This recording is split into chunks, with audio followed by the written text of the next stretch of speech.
Paul au service de Jésus-Christ, appelé à être apôtre et choisi par Dieu pour annoncer sa bonne nouvelle. Dieu avait promis cette bonne nouvelle depuis longtemps dans les Saintes Écritures par l'intermédiaire de ses prophètes. Elle se rapporte à son Fils, notre Seigneur Jésus-Christ. En tant qu'être humain, il était descendant du roi David. Mais selon l'Esprit Saint, il a été manifesté Fils de Dieu, avec puissance quand il a été ressuscité d'entre les morts. Par lui, Dieu m'a accordé la faveur d'être apôtre pour l'honneur du Christ, afin d'amener des personnes de tous les peuples à croire en lui et à lui obéir. Vous aussi, vous êtes de ces gens-là, vous que Dieu a appelés pour que vous apparteniez à Jésus-Christ. Je vous écris à vous qui êtes à Rome, vous tous que Dieu aime et qu'il a appelés à vivre pour lui. Que Dieu notre Père et le Seigneur Jésus-Christ vous donnent la grâce et la paix. Soyez les bienvenus, à vous que Dieu a appelés pour être disciples du Christ. Aujourd'hui, nous avons la joie d'être témoins du baptême de Manuel, qui aura lieu tout à l'heure. Aujourd'hui, nous avons la joie de l'entourer, lui et sa famille, de notre amour. Nous sommes remplis de reconnaissance pour toutes les personnes, et elles sont nombreuses, que Dieu appelle à son service. Je vous le redis donc, que Dieu, notre Père, et le Seigneur Jésus-Christ vous donnent la grâce et la paix. Recevez-les avec joie. Amen. Et nous nous levons pour chanter.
Au psaume 24, psaume de David.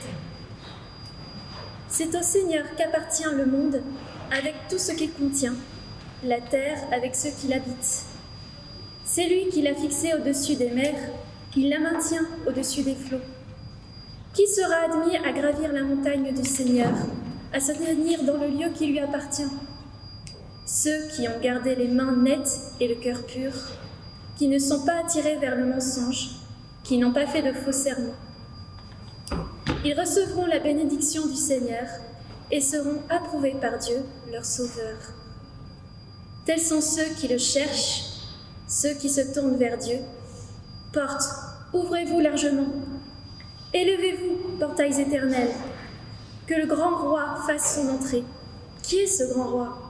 C'est le Seigneur, le puissant héros, le Seigneur, le héros des combats.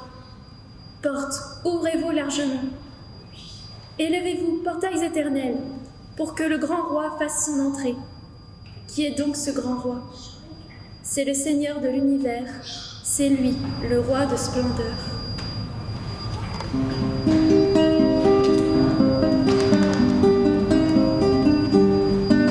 Ils ont marché au pas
Seigneur notre Dieu, nous venons de l'entendre à travers la lettre aux Romains et le psaume.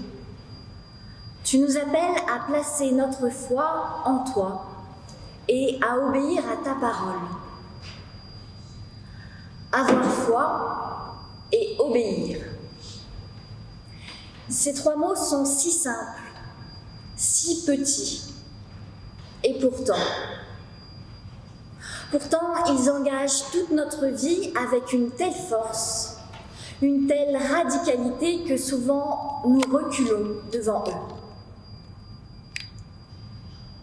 Avoir la foi, d'accord, quand il s'agit de croire que tu pardonnes nos erreurs et nos fautes en Jésus-Christ. D'accord, quand il s'agit de croire que tu nous aimes infiniment et inconditionnellement. Mais avoir la foi, malgré les horreurs qui existent dans notre monde, avoir la foi quand tout autour de nous s'écroule, relations familiales, chômage, maladie. Quand il s'agit d'accepter que tu aimes autant nos bourreaux que nous, alors tout devient plus compliqué. On hésite, on se fabrique une théologie plus audible. On dit oui, mais. Pardonne-nous, Seigneur, d'être tiède dans notre foi, de parjurer nos serments, de ne pas vivre pour toi.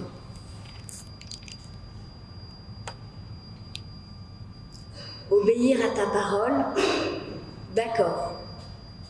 Quand il s'agit de donner de notre surplus, d'être en communion avec les personnes que nous apprécions.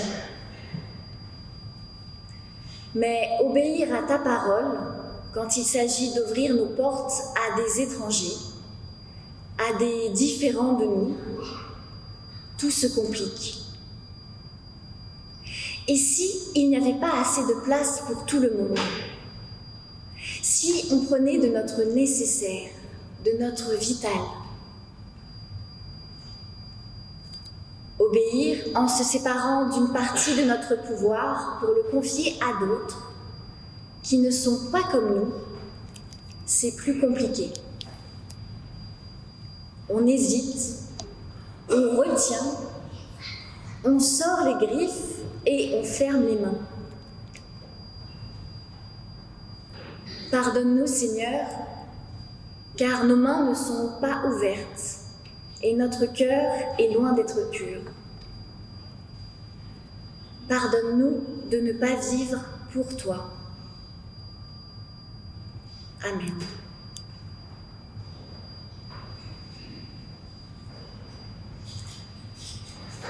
Mais voici ce que dit Jésus dans l'évangile de Jean. Moi non plus, je ne te condamne pas. Va. Jésus, homme parmi les hommes, connaît la réalité de notre cœur. Il fait route avec nous, il nous pardonne pour nous mener à une vie renouvelée, une vie sous le signe de sa grâce. Et Jésus leur dit encore, « C'est moi qui suis la lumière du monde. Celui qui me suit ne marchera jamais dans les ténèbres, mais il aura la lumière de la vie. » Frères et sœurs en Christ, ayons donc la foi. Ayons l'assurance que Dieu nous offre son pardon. Sœurs et frères en Christ, obéissons. Marchons avec Jésus, car il est la lumière de notre vie.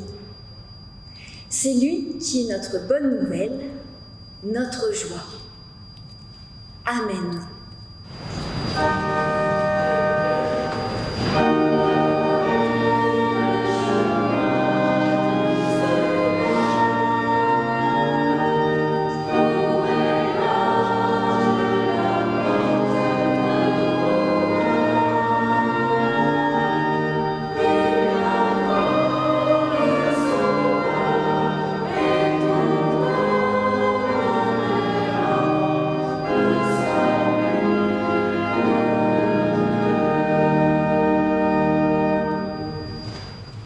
Avant la lecture du texte biblique, nous prions. Seigneur, qu'il est heureux de laisser de côté l'espace d'un instant toutes les préoccupations et les soucis qui rythment notre quotidien. De prendre le temps de se parler, d'échanger.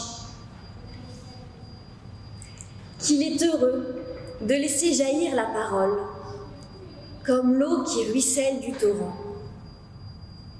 D'offrir des mots qui s'écoulent de l'intérieur de soi.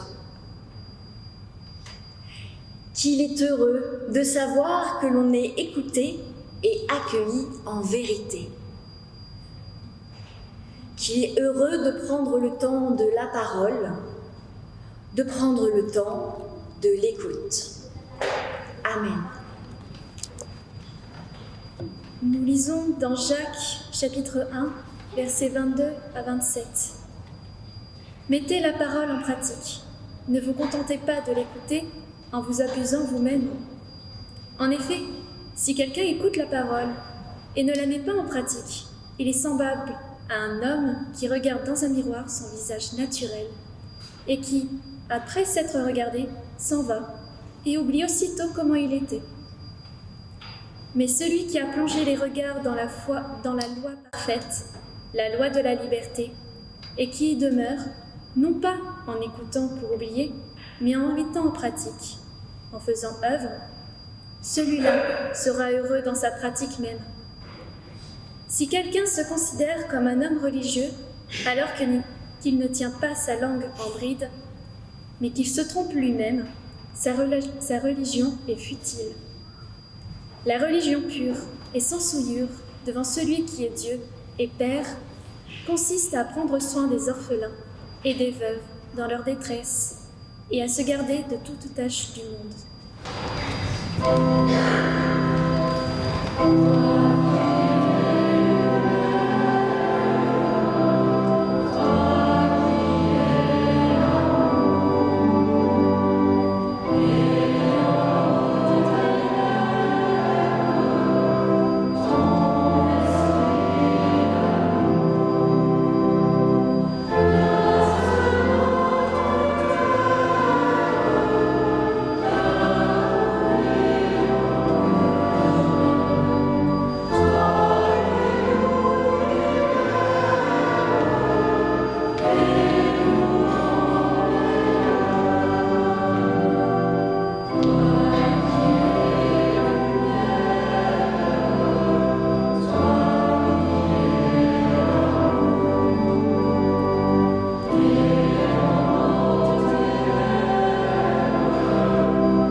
Peut-être qu'en entendant ce texte biblique, certains d'entre vous se sont dit « Oh non, encore ce texte, mais qu'est-ce qu'on va bien pouvoir entendre de nouveau ?»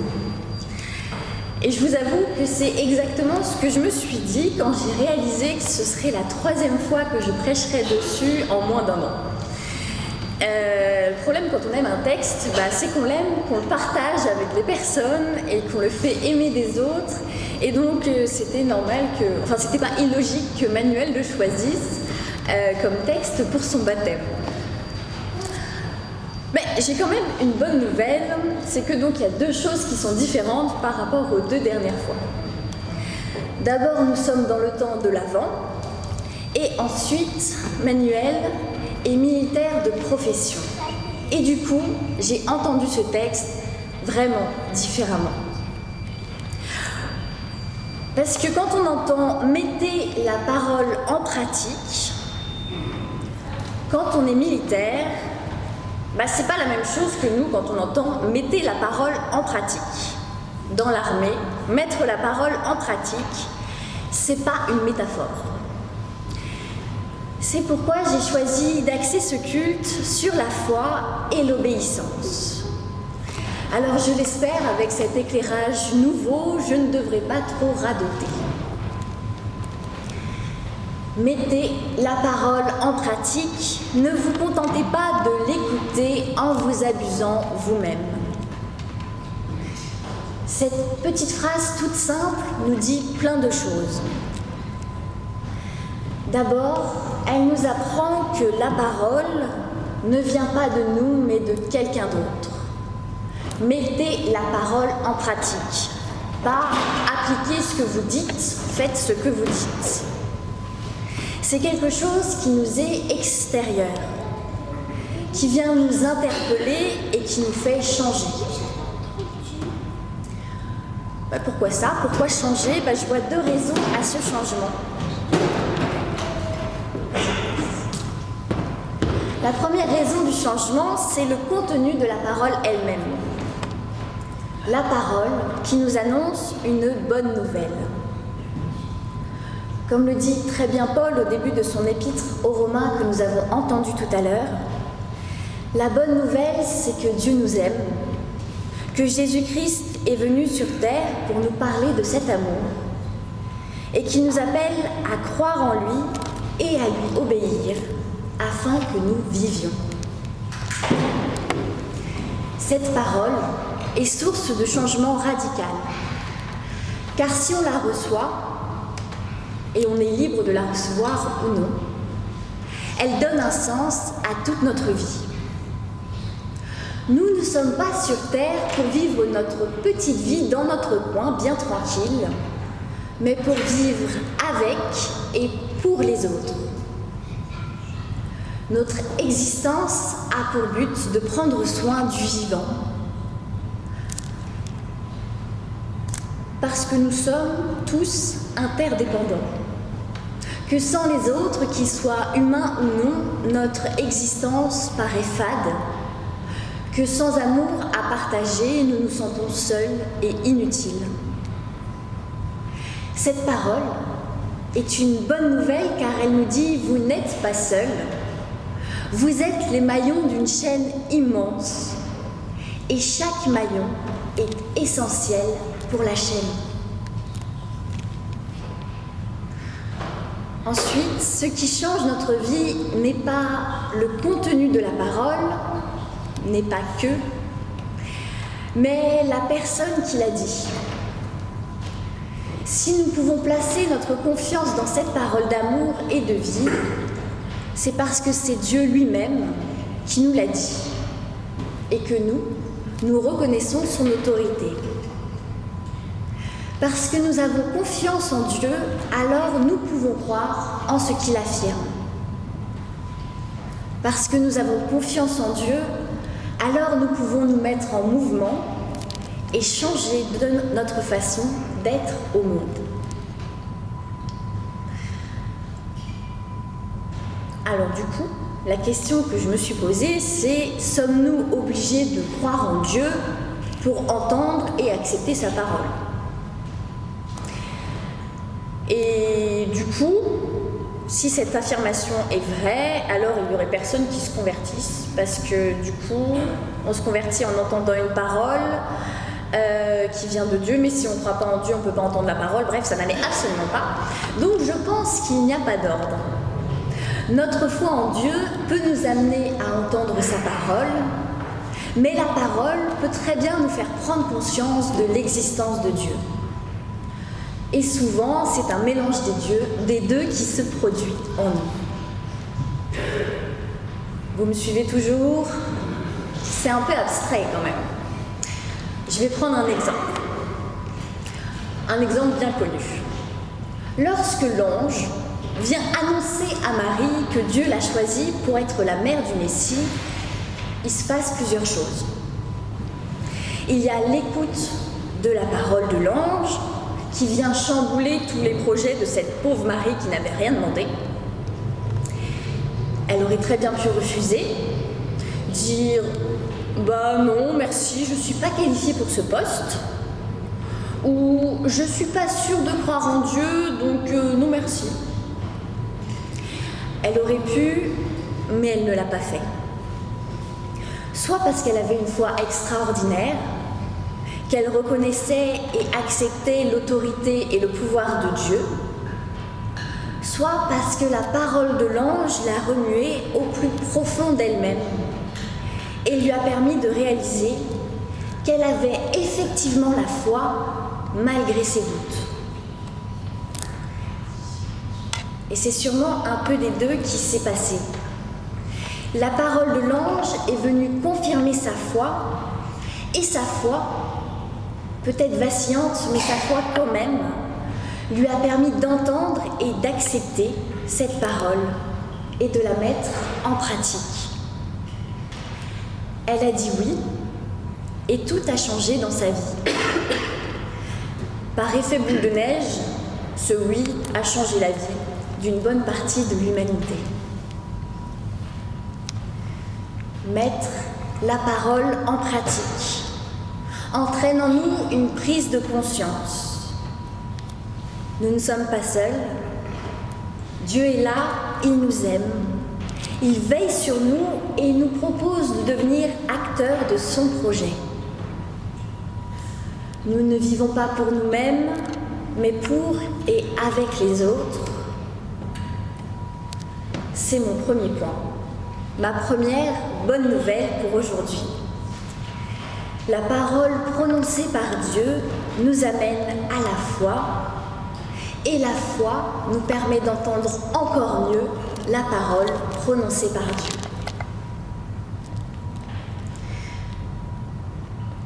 Puis cette prise de conscience entraîne une adhésion de notre part à cette parole. Et c'est mon deuxième point, c'est l'obéissance. Nous obéissons à la parole de Dieu, non parce que nous y sommes contraints, mais parce que nous l'avons choisie. Écouter la parole, connaître sa Bible par cœur, savoir ce qu'il faut faire et comment être, tout ça c'est bien beau, mais si on ne met pas tout ce savoir, toute cette connaissance en pratique, eh ben ça sert à rien. Alors on se sent important, on peut briller en société, dire « Ah, je sais, ce verset biblique, c'est dans Jean chapitre 8, verset 12 ». Mais en fait, c'est une coquille vide sans rien dedans.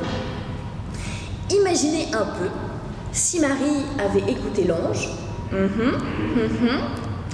puis lui avait dit « Ok, j'ai bien entendu ce que tu me dis, mais tu vois, je crois en Dieu bien sûr, j'ai aucun doute. Mais les enfants, c'est pas trop mon truc, donc je veux bien être enceinte, mais je m'occuperai pas du bébé Jésus. » Il y aurait quand même eu un problème. Il y aurait quand même eu un problème de cohérence. On ne peut pas dire « Oui, je veux bien être la mère du Messie » et après ne pas s'en occuper. Et bien, c'est pareil pour nous. La parole entendue et acceptée nécessite de notre part un réel engagement. Engagement. Quand on rentre dans l'armée, on dit qu'on s'engage. Et le mot est très fort car il désigne à la fois l'engagement du corps mais aussi celui de l'esprit. On met notre corps au service d'une cause qui dépasse nos intérêts personnels parce qu'on a foi en l'autorité supérieure qui dirige. On obéit aux ordres, on obéit à la parole, même si on ne voit pas toujours très bien à quoi cela pourrait servir. J'y ai bien réfléchi et personnellement, je ne pourrais pas rentrer dans l'armée parce que je crois que je passerais mon temps à demander pourquoi on fait ça, à quoi ça va servir, est-ce que vous êtes sûr que c'est vraiment la bonne stratégie? Je me ferais virer tout de suite. Mais s'engager, que ce soit auprès de Dieu ou dans l'armée, c'est devenir serviteur. Et pour être un bon serviteur, des fois, il faut savoir faire confiance, il faut savoir se taire, il faut savoir être humble. Être humble, c'est reconnaître qu'on ne sait pas tout, que l'on ne maîtrise pas tout, qu'il y a des choses qui nous dépassent infiniment. Être humble, c'est dire « je ne suis qu'un petit maillon d'une grande chaîne ». C'est dire, à l'image de Marie, je suis l'esclave, et le mot est important, Je suis l'esclave du Seigneur, qu'il m'advienne selon ta parole. Alors, dans un monde où on nous affirme que nous sommes tout-puissants, qu'il n'y a pas de limite, affirmer « je suis l'esclave du Seigneur », ça n'a rien d'évident. Cela nécessite une grande confiance et un lâcher-prise incroyable.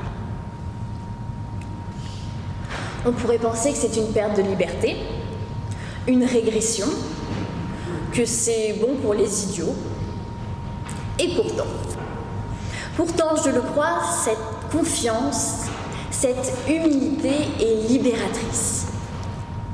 Parce que reconnaître qu'on n'est pas tout puissant, c'est accepter qu'on ne peut pas changer tout seul le monde. Et bien, quand on sait ça, quand on accepte ça, ça retire quand même un sacré poids de nos épaules. Et ça, c'est une super bonne nouvelle. Ça ne veut pas dire qu'on va laisser l'humanité s'autodétruire toute seule, en disant « je suis que le petit maillon d'une grande chaîne, alors tout seul je ne peux rien faire, donc je ne vais rien faire ». C'est pas ça. C'est dire « à moi seul, je ne peux pas changer le monde. Mais si je ne fais rien, il ne changera pas. » Être humble, c'est reconnaître qu'on est comme des abeilles. J'aime bien les abeilles. Une abeille toute seule, ça ne sert pas à grand-chose. Mais quand il y a plein d'abeilles qui font leur travail d'abeille, alors le monde devient vivable, vivant et beau. Les abeilles ne font que polliniser des petites fleurs, les arbres qui nous entourent. On pourrait croire que ce n'est pas grand-chose et pourtant cela permet aux arbres de grandir, de se reproduire, de créer de l'oxygène et des fruits que nous mangeons. Le travail des abeilles paraît insignifiant, pourtant s'il n'y avait pas d'abeilles, il n'y aurait pas de vie. Alors, à l'image des abeilles, j'ai envie de dire que nous sommes invités à nous engager humblement pour mettre en pratique la parole d'amour de Dieu, en prenant soin les uns des autres, en particulier des plus démunis, sans en tirer une quelconque fierté, mais parce que nous sommes heureux de participer en tant que petite abeille au plan de Dieu. Voici donc les deux bonnes nouvelles que nous sommes invités à recevoir ce matin. Dieu nous aime. Je le répète, mais c'est important parce que des fois on oublie. Dieu nous aime, il nous parle et nous propose de participer à son projet d'amour pour le monde en tant que petite abeille, que petit maillon d'une grande chaîne. Cette parole nous change radicalement et nous conduit dans la foi. En recevant cette parole, nous nous engageons pleinement pour la mettre en pratique. Et c'est une vraie source de joie. Car comme le résume très bien Jacques dans son épître, celui qui a plongé les regards dans la loi parfaite, la loi de liberté, et qui y demeure, non pas en écoutant pour oublier, mais en mettant en pratique, en faisant œuvre, celui-là sera heureux dans sa pratique même. En ce temps de l'Avent, je vous invite à être heureux dans votre pratique de la parole, à être reconnaissant pour l'amour que Dieu nous offre, pour la confiance qu'il place en chacune de ces petites abeilles. Amen.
Avec Manuel et en communion avec les baptisés de tous les temps et de tous les lieux, nous proclamons la foi chrétienne. Je vous invite à vous lever.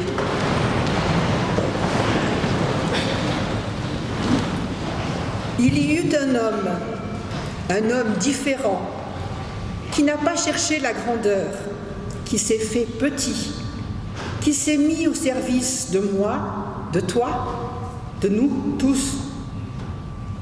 Il y eut un homme, dans ses yeux et dans sa voix, lumière et vie, joie et espérance.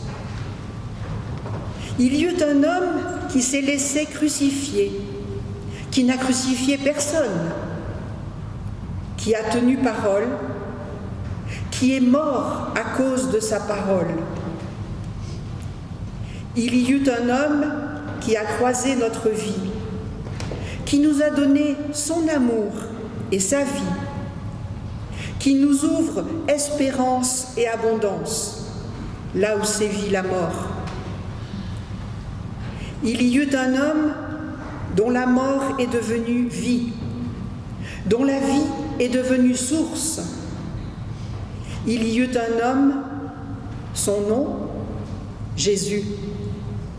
Aujourd'hui encore, nous croyons en lui. Amen.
entrons dans la prière d'intercession. Seigneur, nous avons souvent des préjugés qui nous empêchent d'accueillir certaines personnes, comme toi, tu le ferais, et nous t'en demandons pardon. Nous voulons suivre ton exemple et nous rappeler sans cesse que ta bonne nouvelle est une porte ouverte à tous. Apprends-nous donc à l'annoncer en faisant un bon accueil à chacune et chacun, avec écoute et bienveillance. Seigneur, nous te prions pour nos dirigeants. Envoie sur eux ton esprit d'ouverture, afin qu'ils mettent en place des dispositifs qui assurent à chacun un toit où dormir et de quoi manger tous les jours. Seigneur, nous te disons notre reconnaissance pour les associations qui donnent de leur temps pour les plus démunis. Ils sont les témoins de ton amour, bénis-les. Donne-leur la force de continuer à prendre soin des autres. Seigneur, nous te prions pour que ton Église, afin qu'elle soit à l'écoute de ta parole et se mette à ton service, qu'elle soit le reflet de ton amour pour le monde. Nous te disons notre joie et notre reconnaissance pour Manuel, qui vient de recevoir le signe de ta grâce, que ton esprit le renouvelle de jour en jour. Nous te présentons sa famille, en particulier Laure, Erin et Carlène, et toutes celles et ceux qui l'entourent aujourd'hui. Nous te remercions pour notre propre baptême et pour la fidélité de ton amour. Et nous réunissons tous nos sujets de prière en disant « Notre Père qui es aux cieux, que ton nom soit sanctifié, que ton règne vienne, que ta volonté soit faite sur la terre comme au ciel. Donne-nous aujourd'hui notre pain de ce jour. Pardonne-nous nos offenses, comme nous pardonnons aussi à ceux qui nous ont offensés. Ne laisse pas entrer en tentation, mais délivre-nous du mal, car c'est à toi qu'appartiennent le règne, la puissance et la gloire, pour les siècles des siècles. Amen.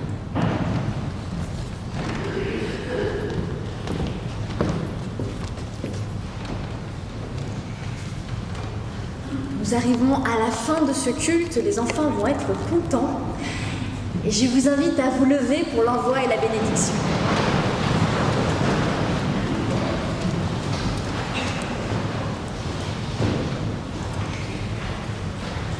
Mettez la parole en pratique.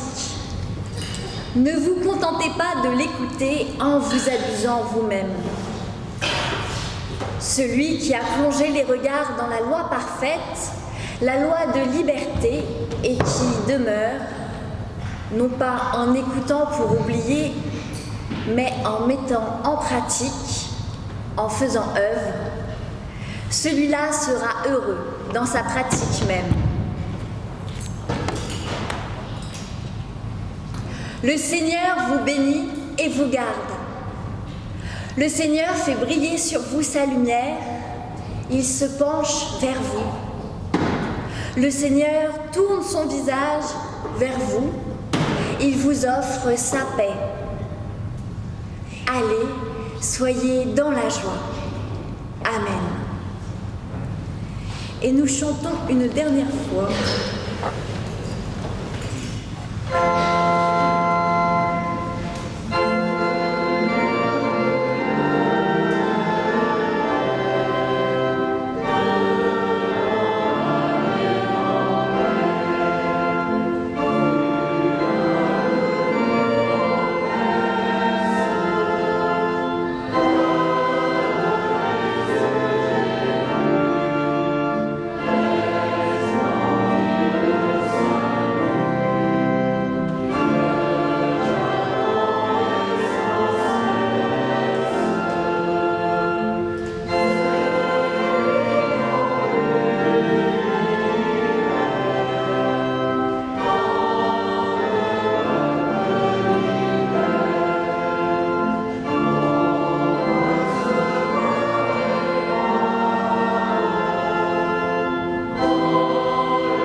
vous souhaite un joyeux, j'allais dire Noël, un joyeux dimanche à tous.